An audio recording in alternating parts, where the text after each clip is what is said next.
রে আমার বাবা মাওলানা কই আমার ভান্ডারি বাবা মাওলানা আওলাদের রাসূল মদিনার ফুল আমার বাবা মাওলানা আওলাদের রাসূল মদিনার ফুল আমার বাবা মাওলানা।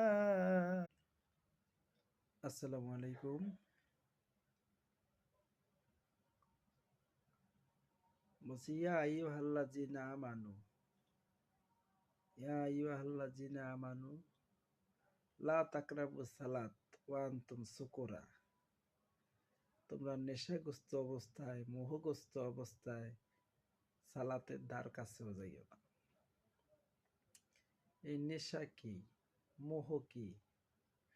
যে দুনিয়ার নেশা, যে অনেকে আছে যে পরের হক মাইরে খাইতেছে, এটাও নেশা। জুলুম করতেছে, এটাও নেশা। হিংসা অহংকার করতেছে, হ্যাঁ, এটাও নেশা।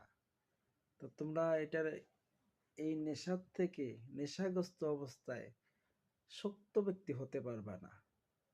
সত্য ব্যক্তি হতে পারবা না, এই জন্য বলছে যে তোমরা মোহগ্রস্ত, নেশাগ্রস্ত অবস্থায় সালাতের ধার কাছেও যাইও না। তাই এখন এটাকে কি করতে হবে? এই জন্য বলছে যে ইয়া আইয়ুহাল্লাযিনা আমানু লা তাকরাবুস সালাত ওয়া আনতুম সুকুরা।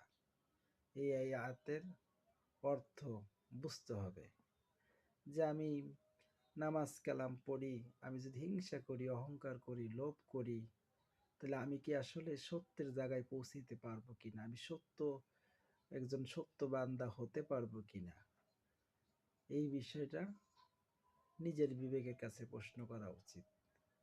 তাইলে আমি কোরআন কতটুকু মানতে পারতেছি কিনা, নিজের কাছে নিজের প্রশ্ন করা উচিত।